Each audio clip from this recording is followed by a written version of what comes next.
I used to laugh at anything remotely spiritual. If someone spoke about God, I'd roll my eyes. Praying seemed like wishful thinking, and I'd make sarcastic jokes whenever the subject came up. Sometimes, I'd even go out of my way to tease friends if they brought up anything about faith or miracles. It felt harmless at the time, just playful banter that I assumed that he'd forget. But looking back, I realize there was a hidden arrogance in my laughter, a refusal to consider that something bigger than me could exist. I was convinced I had everything figured out. Life was about chasing success, achieving goals, and never looking back. One sunny afternoon, that smug certainty started to crack. I remember the day so clearly, as if it seared into my mind by a brilliant light. The air was warm, the sky was a perfect blue, and I felt invincible beneath that bright sun. I had a big project on my plate, something that was going to earn me a lot of recognition at work. Career ambition was my driving force. I was hungry to climb the ladder and prove that I didn't need anyone's help, especially not God's. All that talk about higher powers felt like a distant fairy tale to me. I can still picture how the sunshine made everything look crisp and alive. Yet, there was this undercurrent of tension inside me. Maybe it was the pressure from my job, or the stress of trying to stay ahead of everyone else. Or maybe, on some deeper level, I knew I was pushing my luck with my mockery. Still, I brushed that thought aside. That afternoon, I just wanted to get to my next meeting, make a good impression, and keep moving forward. Everything else was secondary. As I walked to my car, a small voice in my head warned me to slow down and take it easy, but that voice was drowned out by my impatience. My commute turned into a race, my foot pressing the gas pedal harder with each passing minute. I felt a rush of adrenaline. I was doing 10, 15 miles over the speed limit, weaving between lanes because I believed my time was more important than anything else. It was almost as though I was challenging fate to prove me wrong about my own untouchability. Then, out of nowhere, it happened. The moment that changed everything. 1 second I was speeding up the highway, mentally rehearsing how I'd impress my colleagues. And the next, there was a deafening crash. The scream of metal grinding against metal filled my ears. Glass shattered around me in a thunderous roar. It felt like the world splintered in an instant. My vision blurred. Airbags deployed with a violent force, knocking the wind out of me. In that split second, my heart lurched, and a wave of shock pulsed through my entire body. Panic flooded my thoughts. How could this be happening? I was supposed to be on top of everything. I was in control, but now, the control was gone. My car spun, the tires screeching, and all I could do was brace myself for the final impact. My pulse thundered in my ears, and time slowed so dramatically that I could sense each heartbeat. Then, just as quickly, darkness closed in. I felt weightless, almost as if I'd been unplugged from my body. All the noise faded away, and I slipped into a silent void. I don't know how long I drifted there. It might have been seconds, or it could have been an eternity. Either way, it was enough for my racing thoughts to quiet, for everything I'd ever believed, or refused to believe, to hang in some strange limbo. Then, something unexpected stirred in that blackness. A subtle shift I can only describe as being pulled by an unseen force. I surrendered to it, not because I was fearless, but because there was no fight left in me. Everything felt surreal, like watching myself from a distance. When I opened my eyes, I wasn't in my car anymore. I was in a place where a brilliant light surrounded me. It was an all-encompassing glow that felt both comforting and intense, like standing in the warm rays of the sun, but not being burned. It took me a moment to understand that I wasn't dreaming. In fact, I felt more awake than I'd ever been. I glanced around, and what I saw didn't make sense in earthly terms. The air had a softness, almost a gentle shimmer, and the colors were impossibly vivid. I remember looking down and realizing that I didn't have a body in the way I'd always known it. I was more like awareness, a conscious presence, and in that moment, fear rose in me because I recognized how foreign this was. Yet, there was also a strange familiarity, like somewhere deep inside, I'd always known this place existed. Then I noticed figures, beings, really, who seemed to be formed of light. They radiated something close to love or compassion, but there was also a gravity to their presence. My mind scrambled to make sense of them. Were they angels? Spirits? I didn't have a reference point. All I knew was that they felt profoundly real. One of them stepped forward, and I perceived a voice that wasn't so much heard with my ears as felt throughout my entire being. The words were simple and devastating. "You mocked what you did not understand." Hearing that was like being struck by lightning. I felt exposed, as though all my past jokes and sneers were laid out, undeniable and raw. Instantly, memories flashed before me. I saw moments where I'd made fun of someone's faith, rolling my eyes at their devotion. I heard my own voice dripping with sarcasm when the subject of prayer came up. I saw the hurt on people's faces that I'd been too proud to notice. Each recollection slammed into my consciousness, one after another, and I couldn't turn away. A deep shame welled up inside. I wanted to argue, to say I never meant any harm, but the truth was undeniable. I had disrespected something sacred, not just in my words, but in my heart's outright refusal to consider another reality, this presence, this being. Let me feel the weight of those decisions. It wasn't about condemnation as much as it was about clarity. In that space, lies had no place, and excuses held no power. I finally saw how my sarcasm had chipped away at people's hope, sowed doubt, and sometimes even caused them to question their own beliefs. The light around me then shifted, and I began seeing scenes like a panoramic movie. They showed my life in vivid detail. Moments where I'd scorned religion, times I'd belittled others for trusting in something I deemed foolish. I saw friends who'd confided in me about their dreams or their faith, and I watched myself casually tear them down with a joke or a sneer. It was brutal to witness how flippant remarks could scar someone's spirit. I felt each sting as if it were happening to me now, though it was my own doing in the past. At some point, my mind echoed a question. Is this my punishment? The response wasn't a spoken word, yet I sensed an answer. This wasn't retribution in the way I'd understood punishment. It was more a revelation of truth. It felt terrifying because I realized how deeply my mocking had impacted not just others, but me as well. In rejecting the idea of God or any higher principle, I'd built walls around my heart, limiting my capacity for empathy and humility. I don't know how long I stayed in that realm. Time felt irrelevant.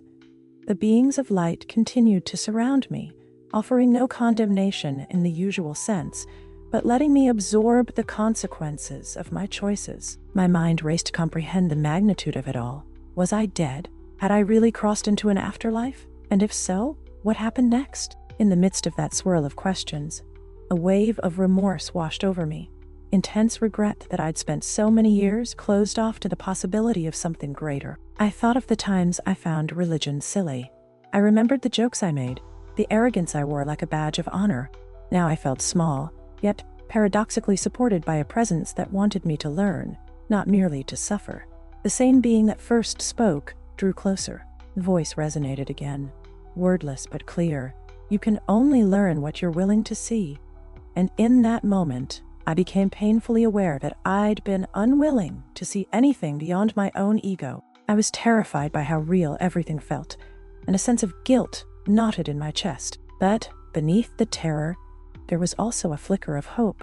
Perhaps this was an opportunity to change, a moment of reckoning that could lead to something better. A shift occurred, and I felt myself being pulled away from that realm, like a tide receding from the shore.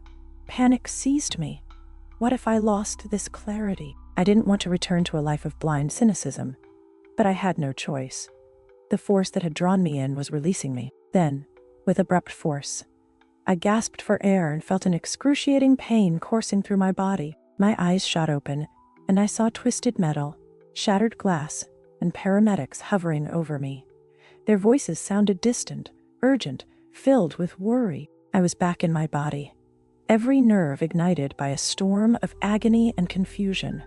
I remember blinking through the haze, struggling to understand what was happening. As the paramedics lifted me onto a stretcher, I tried to cling to the memory of that illuminated place. Even though I was overwhelmed by physical pain, part of me was acutely aware that I'd just tasted something extraordinary. My heart pounded with both fear and a strange kind of awe. I realized I was alive. For some reason, I had been given another chance. Recovery wasn't easy. In the days and weeks that followed, I grappled with surgeries, physical therapy, and a lot of bed rest. My body healed slowly, But the real transformation was happening inside my mind. I couldn't stop thinking about the experience. It was like a vivid dream I couldn't shake, but it felt more real than anything else I'd known. The question haunted me. Why was I allowed to come back? That haunting turned into a quiet resolution. I realized how hollow my life had become when I dismissed spirituality. My chase for status and success suddenly seemed shallow, like I'd been fueling myself with an empty promise. I used to mock faith because it conflicted with my self-made identity, but now I understood that faith could be many things: hope, compassion, humility, a link to something beyond the mundane. It wasn't about following a rigid doctrine. It was about respecting the mystery of life and the possibility that a greater reality existed, and I had sneered at it without a second thought. The first time I tried to share my story, I fumbled for words. How do you tell people that you saw beings of light who confronted you about mocking God? I was afraid they'd think I was either lying or delusional, but the need to speak was stronger than my fear. I began confiding in a close friend, the same friend I once teased for being too spiritual.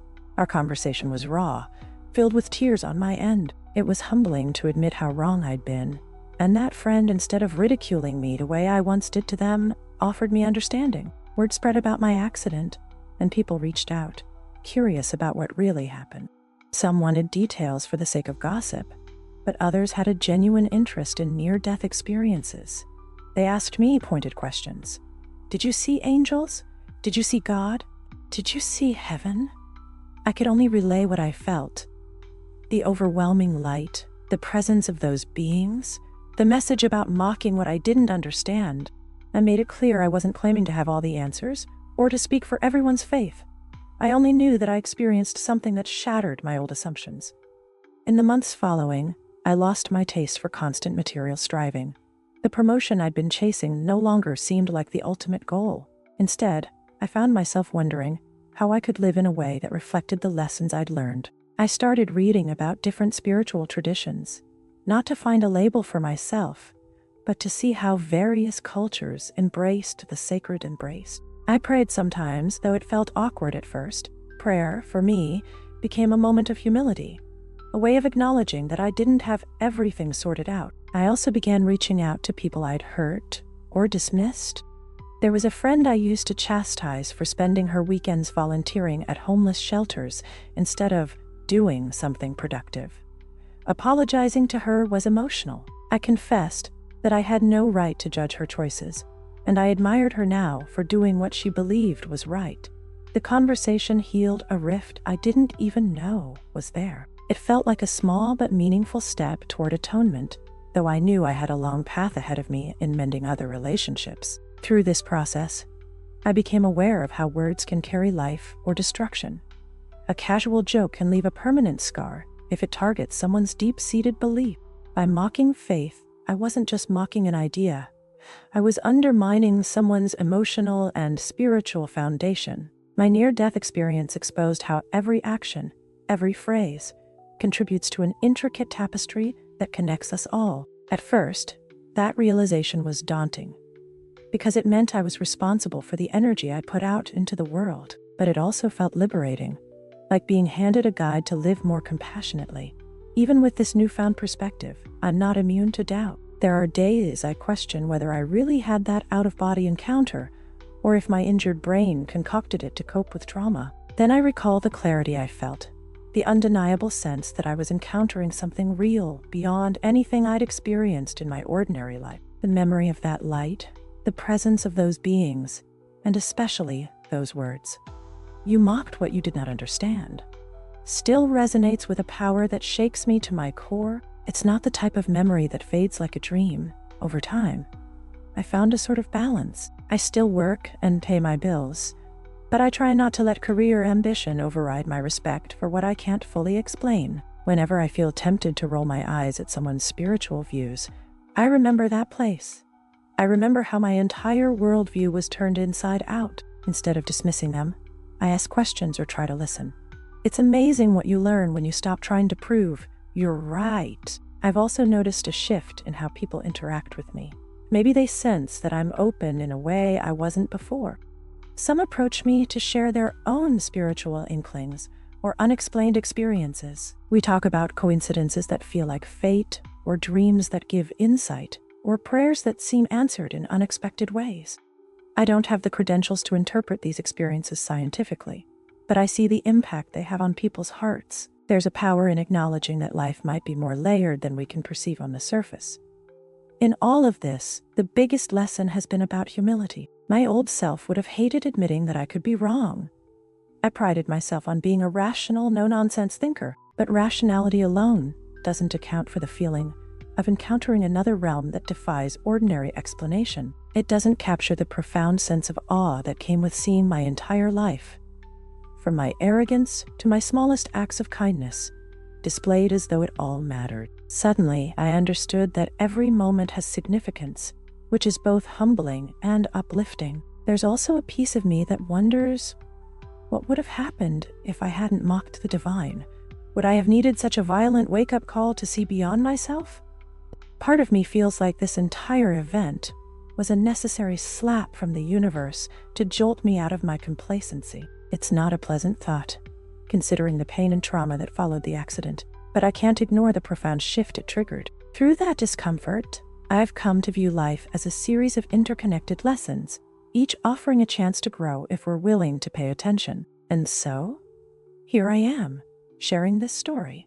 It's not easy to put into words something that feels at once so personal and so universal. I still get flashes of embarrassment when I recall how haughty and dismissive I was. Sometimes I ache with regret, wishing I could go back and apologize to everyone I belittled or laughed at. But regret alone doesn't change the past.